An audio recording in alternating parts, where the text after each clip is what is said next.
28 जानेवारी हा दिवस बारामतीकरांसाठी काळ ठरलेला आहे। आपण पाहिलं की भर सकाळी विमान दुर्घटनेमध्ये बारामतीचे अजितदादा या विमान दुर्घटनेमध्ये त्यांचा मृत्यू झाला। त्यांच्यासोबत इतर 4 सहकाऱ्यांचा देखील या विमान दुर्घटनेमध्ये मृत्यू झाल्याचं आपल्याला सर्वांनाच माहिती आहे। परंतु अजितदादांच्या जाण्यानं बारामतीकरांना किती दुःख झालं हे कोण शब्दात कबूल करणार नाही। परंतु माझ्याबरोबरचे आता अजितदादांचे जवळचे मित्र ज्यांनी अजितदादांना घडवलं आणि उच्च स्थानावर त्यांना बसवलं आणि अजितदादांच्या काय जुन्या आठवणीत हे आपण त्यांच्याकडून जाणून घेणार आहोत। माझ्याबरोबर काटेवाडी गावचे शिवाजी काळे आहेत, अनिल काटे आहेत आणि अजितदादांचे सहकारी आहेत। त्यांच्याकडून आपण जाणून घेऊ। एकंदरीत अजितदादा आपण पाहिलं तर अजितदादांचे अनेक किस्से आहेत ते आपण शब्दात करू शकणार नाही। परंतु काही व्हिडिओ आपण पाहिले तर अक्षरशः अजूनही डोळ्यात टचकीनं पाणी येतं। वास्तविक अजितदादा आपल्यातून गेलेत ह्याच्यावर आमचा कोणाचा विश्वासच बसत नाही। अजितदादांबरोबर आम्ही लहानपणापासून मी काम केलेलं आहे। मी 10वीत असताना माझे मित्र श्रीनिवास बापू त्यांच्याबरोबर मी अजितदादांच्या घरी अभ्यासाला असायचो। त्या वेळेपासून अजितदादांची माझी अगदी घनिष्ठ संबंध होते आणि अजितदादांच्याबरोबर काम करणारा त्यांचा वक्तशीरपणा, स्वच्छता ही मी अगदी लहानपणापासून बघितलेली आहे। ते शेतामध्ये काम करत असायचे, डेअरीमध्ये काम करायचे असते, हे म्हणजे किती कष्टाळू अजितदादा होते हे अगदी मी जवळून पाहिलेलं आहे। त्यांची शेतीवरती प्रचंड त्यांचं प्रेम होतं। अशा अनेक गोष्टी त्यांच्या सहवासात मी होतो त्यामुळं मी अनुभवलेल्या आहेत। सुरुवातीला मला आठवतं की अजितदादा ज्यावेळेस कोल्हापूरवरून काटेवाडीला आले त्यावेळी त्यांनी विकास सोसायटीचा पॅनल तयार केला। त्यावेळेस तो पॅनल त्यांचा पराजित झाला, पण ते खचून गेले नाहीत। नंतर ग्रामपंचायतीचे इलेक्शन येईल, ग्रामपंचायत इलेक्शन त्यांनी पॅनल केला आणि ती सर्व उमेदवार निवडून आले आणि त्यांनी खूप धाडसी त्यावेळेस निर्णय घेतला होता की त्यावेळेस कनेरी ग्रामपंचायत होती। कनेरी ग्रामपंचायत असताना तिथून त्यांनी पहिला सरपंच मला वाटतं शिंदे म्हणून कनेरीची त्यांना संधी दिली। म्हणजे हा वास्तविक काटेवाडीच्या दृष्टीने किंवा गावाच्या दृष्टीने खूप महत्त्वाचा निर्णय अजितदादांनी घेतला होता। असे अनेक किस्से आहेत। नंतर दादा छत्रपती कारखान्याला डायरेक्टर झाले, नंतर PDC बँकेचे चेअरमन झाले, नंतर त्यांची खासदारकी झाली। असे अनेक प्रसंगाच्या वेळेस मी त्यांच्याबरोबर काम केलं, त्यामुळे त्यांचा काम करण्याचा झपाटा, वक्तशीरपणा हे खूप मी जवळून अनुभवलेलं आहे। आणि माझी बारामती हॉस्टेलला ज्यावेळेस आदरणीय पवारसाहेबांनी नेमणूक केली त्यावेळेस अजितदादा बारामती हॉस्टेलला दर सोमवारी यायचे। म्हणजे जिल्ह्याचं ज्यावेळेस जिल्ह्याचं कामकाज बघायला लागले तेव्हापासून ते बारामती हॉस्टेलला बसायचे आणि त्यांच्याबरोबर खूप जवळून मला काम करण्याची संधी मिळाली। आणि बारामती हॉस्टेलमध्ये काही गोरगरीब विद्यार्थी असतील त्यांना ते इतके जातीने मदत करायची, त्यांचं जेवणाची सोय, राहण्याची सोय मोफत करायची ती। म्हणजे पुण्यामध्ये बारामती हॉस्टेल तयार केलं आणि गोरगरिबांच्या मुलांना राहता यावं म्हणून ही शिक्षणाची किंवा राहण्याची सोय त्यांनी उपलब्ध करून दिली। येस, त्यांनी गोरगरीब विद्यार्थ्यासाठी खूप महत्त्वाची भूमिका त्यांनी बजावलेली आहे। कारण कित्येक विद्यार्थी आज बारामती हॉस्टेलचे आज महाराष्ट्राच्या मंत्रिमंडळ आहेत। उदाहरणार्थ जयकुमार रावळे, दत्तमामा भरणे, राहुल कुल बारामती हॉस्टेलला होते। ही बारामतीचे विद्यार्थी आहेत। असे किती IAS IPS ऑफिसर आहेत, राजेश टोपे होते। असे अनेक राजकीय क्षेत्रात, सामाजिक क्षेत्रात, औद्योगिक क्षेत्रात खूप मोठे विद्यार्थी बरेचसे IAS विद्यार्थी बारामती हॉस्टेलचे आहेत।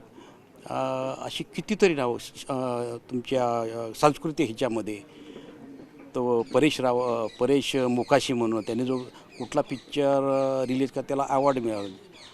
तो असे अनेक विद्यार्थी बारामती हॉस्टेलमध्ये त्यांनी घडून त्यांचं बारामती हॉस्टेलला इतकं प्रेम होतं की ते जातीने मला बारामती हॉस्टेलच्या विद्यार्थ्याबद्दल चौकशी करायची, त्यांची राहण्याची जेवणाची कशी सोय होती हे ते जातीने बघायचे। असे अनेक किस्से आहेत की दादाची आठवणीतला एखादा किस्सा की आता मागच्याच 15 दिवसापूर्वी माझ्या एक मुलीचं एका भारतातल्या एका मोठ्या उद्योगपतीकडे काम होतं। मी आदरणीय अजितदादाला सांगितलं की माझ्या मुलीचं काम आहे, एक काम आहे. तर त्यांनी इमिजिएट चौबेसाहेब त्यांचे प्रायव्हेट सेक्रेटरी आहेत, त्यांना सांगितलं आणि तो फोन केला त्यांनी. म्हणजे माझ्या कुठल्याही ह्याच्यामध्ये म्हणजे आनंदामध्ये ते नेहमी सहभाग आहेत. माझ्या मुलीच्या लग्नामध्ये ते 2-2 तास थांबायचे किंवा कुठलाही माझा कार्यक्रम असेल तर ते मला एक घरातलं समजूनच माझ्या प्रत्येक कार्यक्रमाला हजर राहिलेले आहेत.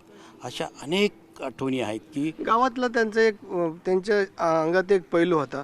गावातल्या प्रत्येक युवकाला असेल, ज्येष्ठाला असेल, ते नावानिशी ओळखायचे. येस, त्यांचा तो एक खूप मोठा खासियत होती म्हणता येईल किंवा ते प्रत्येक म्हणजे नावानिशी ओळखायचे.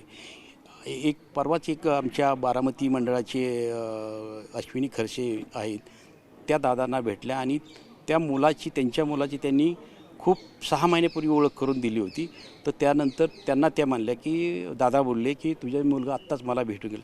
म्हणजे इतकं विशेष आहे की 6 महिन्यापूर्वी त्या मुलाची ओळख करून दिलेली आणि त्यांनी त्याच्या आईला दादांनी त्याच्या आईला सांगितलं की तुमचा मुलगा मला भेटून गेला.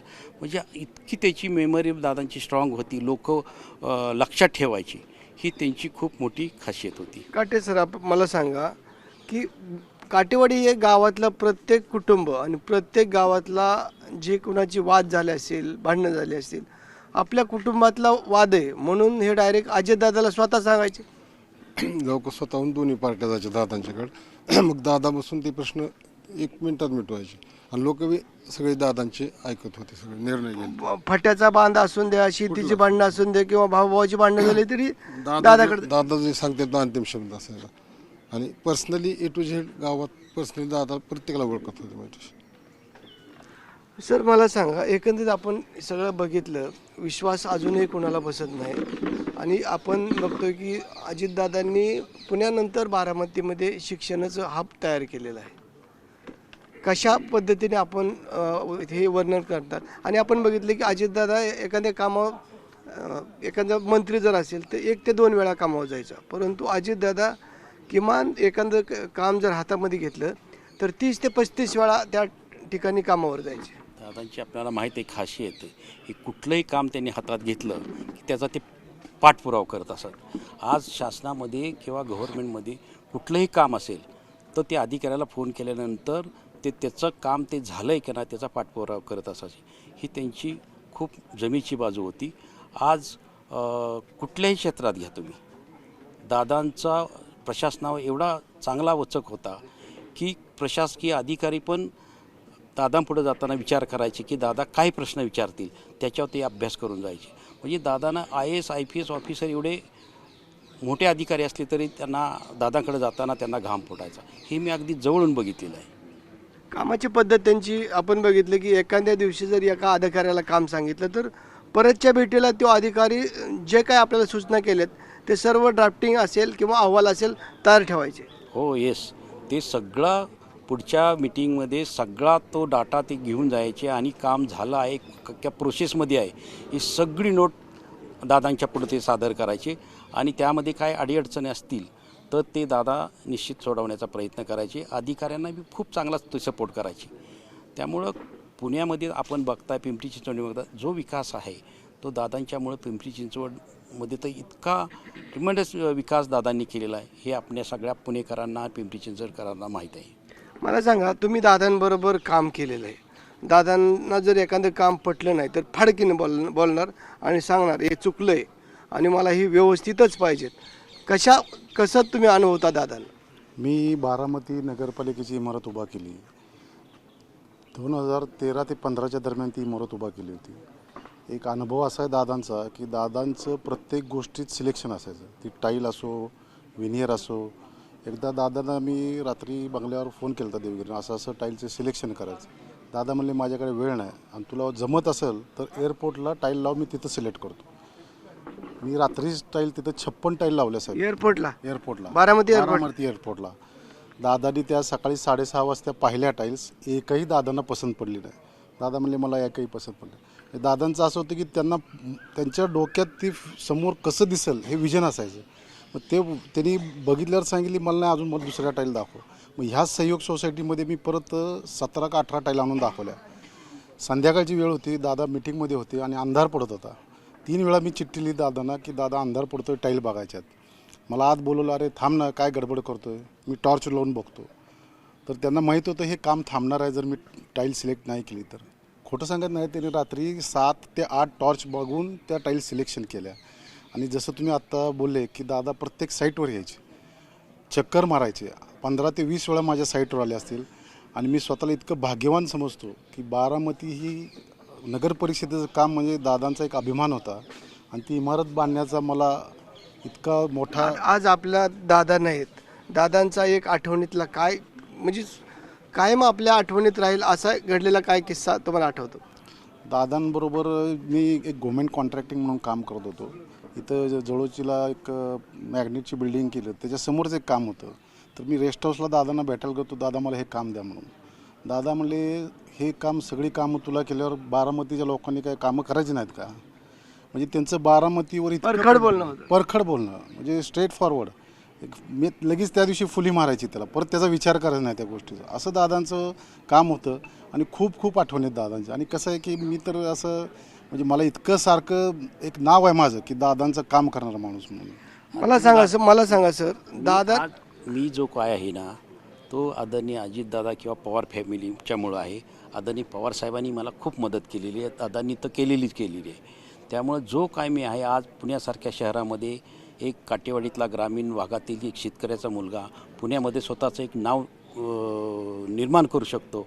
ही ताकद, ही मार्गदर्शन आदरणीय पवारसाहेब आणि अजितदादांच्यामुळे किंवा सगळ्यात पवार कुटुंबियांमुळे. श्रीनिवास बापू माझे चांगले मित्र आहेत, त्यांनी पण मला खूप मदत केली. म्हणजे ह्या सर्व पवार कुटुंबियांचा माझ्या जडणघडणीमध्ये इतका मोठा माझ्यावर त्यांचे उपकार आहेत, हे मी कधीही विसरू शकत नाही. काय अनुभव सांगताल? आजही आपल्याला वाटतंय की अजितदादा आपल्यातच आहेत. अजितदादांचे काय अनुभव तुम्ही सांगा?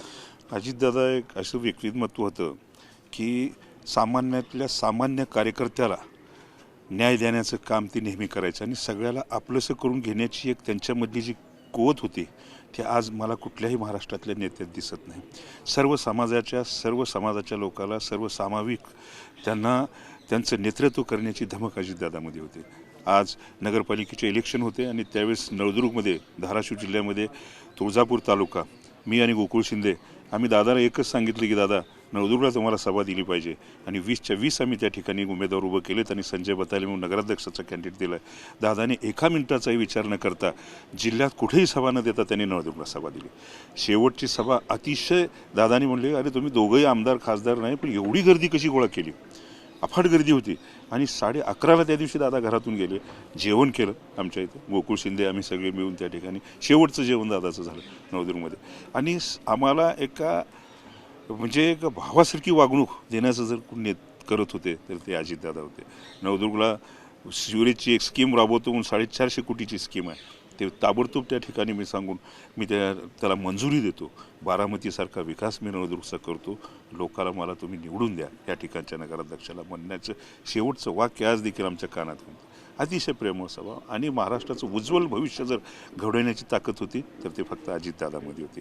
येणारा मुख्यमंत्री आम्ही आज महाराष्ट्रानं गमावलेला आहे, त्याचं दुःख आम्हाला होतं. आपले काय अनुभव? अजितदादा हे माझे अगदी जवळून, ज्यांनी मला गेली 25-30 वर्ष मला धाकट्या भावासारखं मला त्यांनी त्या ठिकाणी सहकार्य केलं.